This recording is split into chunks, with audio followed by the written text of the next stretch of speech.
Auzubillahiminash-shaytanir-rajeem. Bismillahir-rahmanir-rahim. Dear students, Assalamu alaikum wa rahmatullahi wa barakatuh. Yesterday we discussed the lesson Unthankful Man, and today our topic is wrinkles.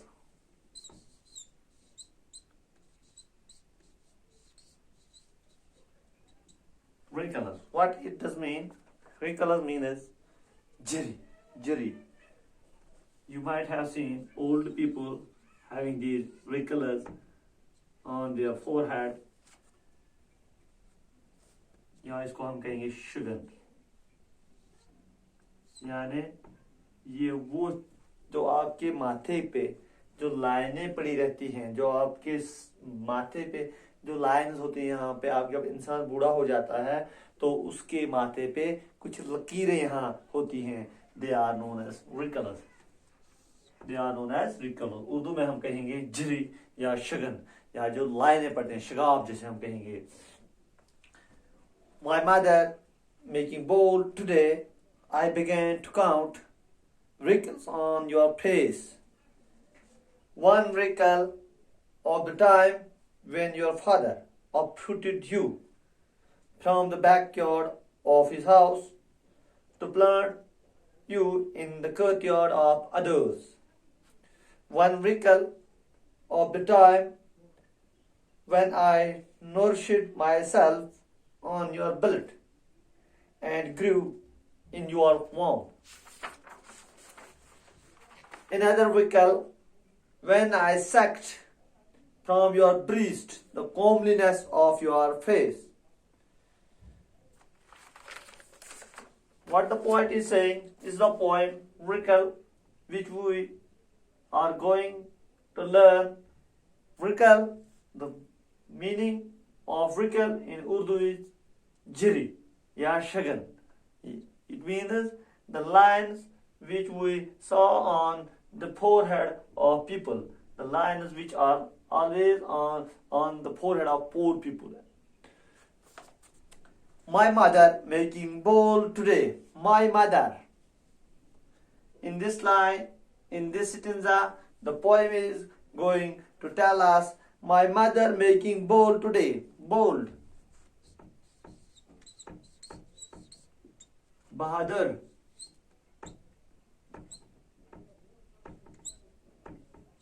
My mother making bold today. मेरी माँ जो इस वक्त कैसी दिख रही है? बहादुर दिखती है. I began to count. I began to count. मैंने शुरू किया. Count मैंने गिनना. I began to count. शुमार करना या गिनना. So what poet has done? He started to count the lines on her mother's forehead.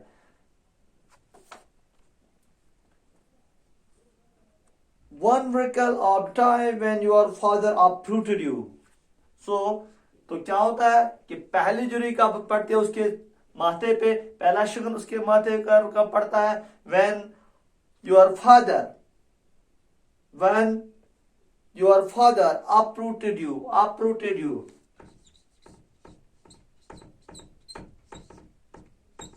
When your father uprooted you, जब आपके बाप ने उसको uproot किया. uproot में निकाल देना, उखाड़ देना, किसी चीज को कहीं से अलग करना, उखाड़ देना. uproot जड़ से उखाड़ना. It means सबसे पहली जो जुड़ी उसके माथे पे पड़ी वो कब पड़ी?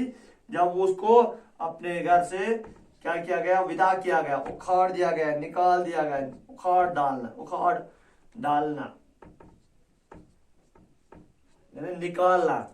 When her father uprooted her from the backyard of his house to plant, कि वो लगाए उसको, यानी अपने घर से रुखसत करना, and to plant another courtyard, तो क्या किया? उसको दूसरे घर में उसको लगाया. You might have seen we always uproot, we sow seeds at one place first, then we uproot them and plant them at different places.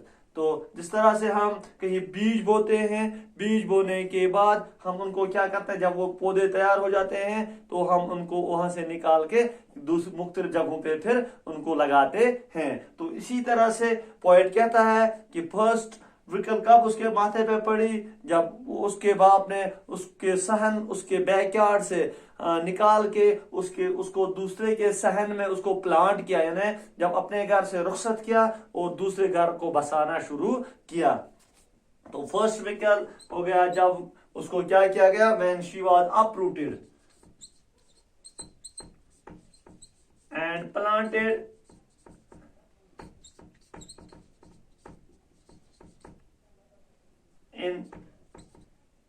in others courtyard,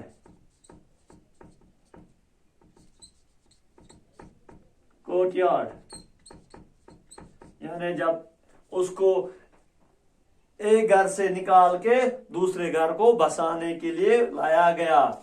तो पहली जुर्री उसके माथे पर पड़ी, यानी पहले जुर्री उसके माथे पे कब पड़ी, जब उसको एक घर से विदा करके दूसरे घर में पहुंचाया गया। One wrinkle of the time when I nourished myself on your blood and grew in your womb. तो इस सेंटेंस में क्या कहता है, इस सेंटेंस में कहता है कि when I nourished, जब मैं पल्ला, जब मैं परवरिश करने लगा, जब मैं nourish, NOURISHED,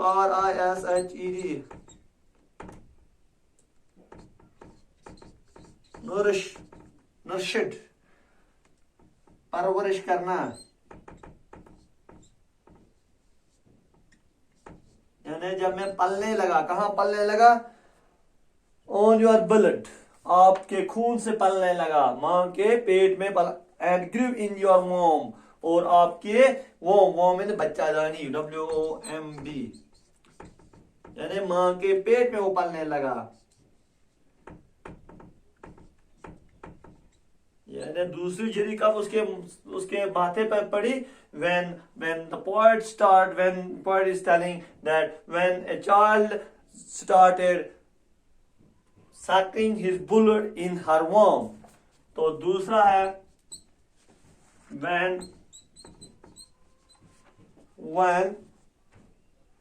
she nourished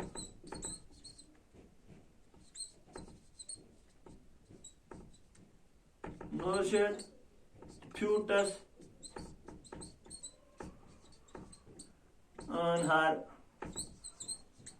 blood, यानी जब वो अपने खून से उसको पालने लगी।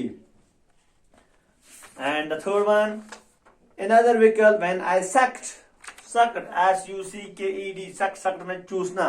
तो अब तीसरी जुर्री के बाद आगे थर्ड विकल के बाद आगे फर्स्ट विकल हमने देखा, जब उसको एक घर से विदा किया जाता है और दूसरे घर में आबाद किया जाता है। और दूसरी जुर्री उसके माथे पे कब पड़ी, जब उसके पेट में उसका बच्चा उस पे खून पे पलता रहा। And another we call when I sucked from your breast, when I sucked मैंने चूसना, जब मैंने चूसा, क्या चूसा, on your breast, from your breast, आपकी छातियों से, यानी मां का, जब मां मुझे दूध पिलाने लगी।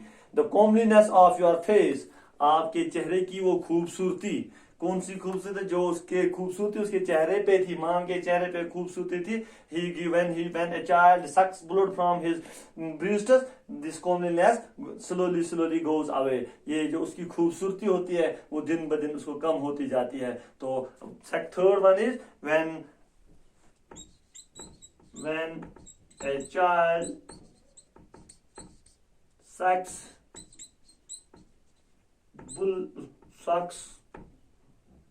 milk from her breast।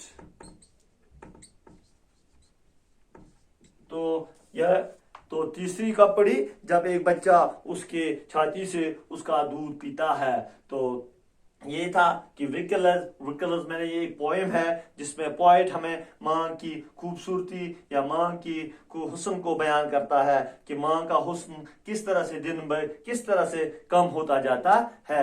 जब ये एक छोटी बच्ची होती है, इसके बाद इसको अपरूट किया जाता है, एक सहन से निकाल के एक घर से निदा करके दूसरे घर में बसाया जाता है। एंड सेकंड, और ये सेकंड विकल उस टाइम उसके माथे पे पड़ जाती है जब वो क्या करते हैं, जब उसकी पेट में उसका बच्चा उसके खून पे पलता है। And third one, then when a child sucks milk from her breast, जब एक बच्चा उसकी छाती से उसका दूध पीता है। तो ये था बच्चों कि व्हीकल्स क्या होता है और ये किस तरह से इंसान के माथे पे आ जाती हैं। तो यहाँ जो पॉइंट है वो माँ की बात करता है, एक माँ की बात करता है कि माँ के चेहरे पे कब ये विकल्स शुरू हो जाती हैं। तो हमने पहली 3 विकल्स देखी कि पहला कब है, जब उसकी शादी होती है, एक घर से विदा करके दूसरे घर में बसाया जाता है। दूसरी विकल उसके माथे पर उस वक्त आ जाती है जब एक बच्चा उसके पेट में पलता है